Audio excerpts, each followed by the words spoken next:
Pengunjuk rasa, kami perintahkan untuk mundur.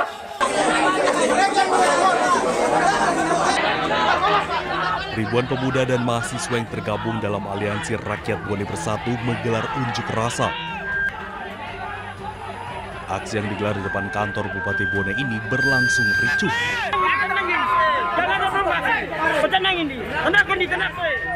Massa melempari petugas yang sedang berjaga di depan pintu pagar kantor Bupati Bone. Bahkan pengunjuk rasa menerobos barikade polisi. Massa marah lantaran niat untuk bertemu dengan Bupati Bone tidak terpenuhi. Pengunjuk rasa ingin menyampaikan aspirasi mereka secara langsung terkait kenaikan pajak bumi dan bangunan yang mencapai 300%.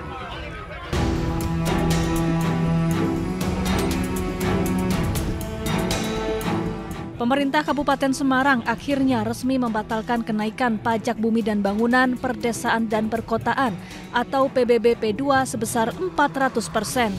Pemkab Semarang juga membatalkan kenaikan nilai jual objek pajak atau NJOP. Keputusan ini diambil sebagai respons atas keluhan warga. Selain itu, Pemkab Semarang juga mematuhi instruksi Menteri Dalam Negeri yang meminta pemerintah daerah tidak menaikkan pajak yang memberatkan warga. Dari Pak Mendagri ada surat edaran terkait dengan masalah pajak dan juga retribusi. Kemudian kami tidak lanjuti bahwa kami mengadakan rapat lanjutan, yaitu kami mengambil keputusan kenaikan NJOP yang berdampak kepada kenaikan pajak bumi dan bangunan tahun 2025 kami batalkan. Artinya yang naik itu nanti turun sama dengan tahun 2024. Kemudian yang turun tetap turun. Sebelumnya, warga Kabupaten Semarang dihebohkan dengan rencana kenaikan PBB hingga 400%. Selain PBB, nilai jual objek pajak atau NJOP juga melonjak tajam. Seperti yang dialami seorang lansia warga Ambarawa yang kaget saat menerima surat pemberitahuan PBB tahun 2025. Tagihan tahun ini naik drastis dari sebelumnya Rp161.000 menjadi Rp872.000.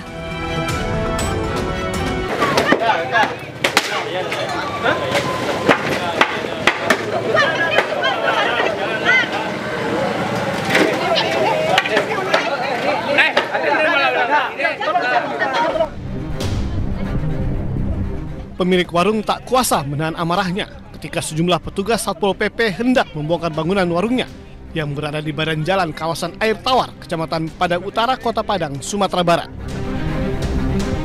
Ya Allah,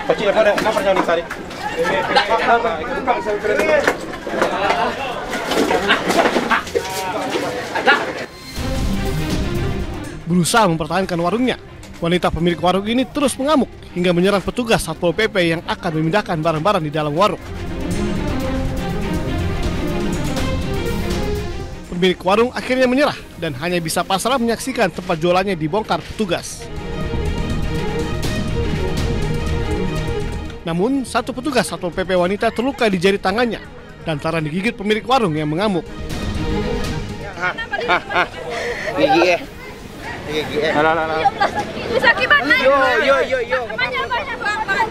Kita dari Satuan Polisi Pamung Praja Kota Padang bersama dengan pihak Kecamatan Padang Utara melakukan penertiban bangunan liar yang berada di Jalan Cendrawasih, Kecamatan Padang Utara. Untuk lokasi tersebut mendirikan bangunan di fasilitas umum dan fasilitas sosial. Sebelumnya, Satpol PP telah melayangkan surat peringatan dan memberi tenggat waktu agar pemilik warung membongkar sendiri bangunannya. Namun, imbauan itu dihiraukan hingga berujung pada penggusuran paksa.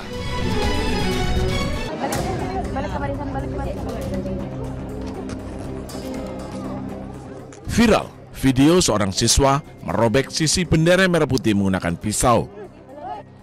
Aksi ini memicu polemik karena dianggap merendahkan kehormatan bendera merah putih sebagai lambang negara. Kantor Wilayah Kementerian Agama Sumatera Barat bergerak cepat melaksanakan tugas Kepala Kanwil Edison menyebut peristiwa itu terjadi saat ujian kenaikan tingkat pramuka Bantara yang diikuti 37 siswa 15 Agustus lalu. Dalam salah satu materi ujian, peserta diminta memahami makna ideologi dan aturan tentang bendera merah putih. Namun, sejumlah siswa salah memahami instruksi sehingga melakukan perobekan bendera.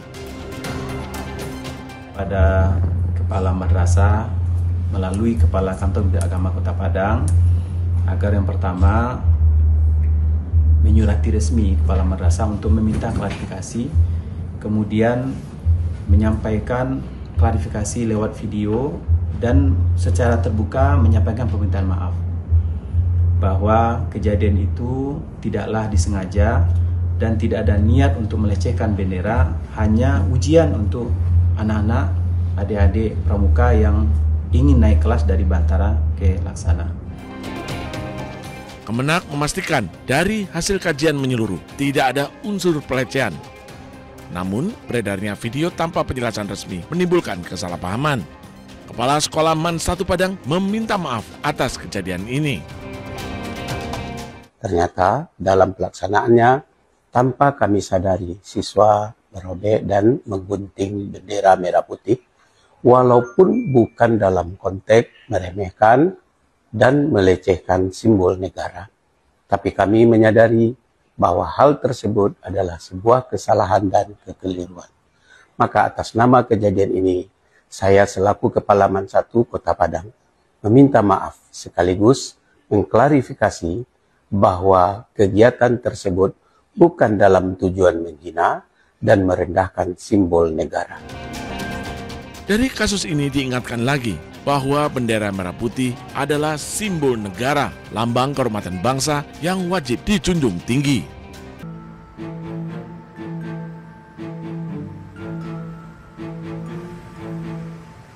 Warga Pati, Jawa Tengah pantang menyerah untuk melengsarkan Bupati Pati Sudewo. Aliansi Masyarakat Pati Bersatu kini mendirikan posko di depan gedung DPRD Pati untuk mengawal pansus hak angket pemakzulan Bupati Pati Sudewo. Posko yang didirikan Senin kemarin ini terdapat tenda dan spanduk putih bertuliskan Posko Masyarakat Pati Bersatu. Setidaknya ada 3 tujuan posko ini didirikan. Selain mengawal pansus hak angket pemakzulan Bupati Sudewo, posko ini juga menerima pengaduan korban kebijakan Bupati dan menampung pengaduan korban kekerasan aparat dalam demo 13 Agustus lalu. Posko disebut berjaga 24 jam dan akan berdiri hingga tuntutan masyarakat dipenuhi oleh DPRD. Untuk dirian posko ini untuk mengawal pansus hak angket dari Bupati Sudewo. Jadi nggak ada donasi lagi ya? Kalau donasi, kalau ada yang suka rela berikan, ya kita terima, monggo, tidak apa-apa gitu. Kalau enggak ya juga tidak apa-apa. Tapi yang tujuan utamanya nggak itu ya? Enggak, untuk tujuan utamanya tetap mengawal pansus hak angket dan terima masukan atau unek-unek dari masyarakat, kita tampung semua di sini. Selain mendirikan posko, masyarakat Pati juga akan menggelar unjuk rasa lanjutan pada 25 Agustus mendatang. Masyarakat Pati juga akan mengawal proses di Komisi Pemberantasan Korupsi Jakarta terkait dugaan korupsi di pembangunan jalur kereta api yang diduga melibatkan Sudewo.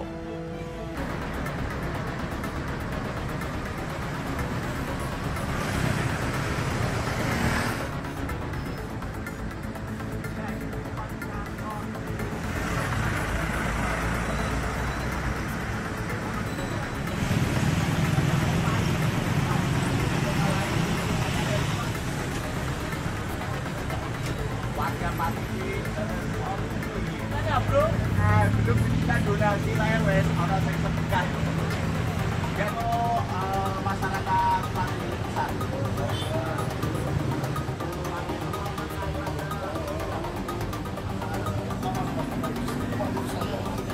Karena berarti kayak gitu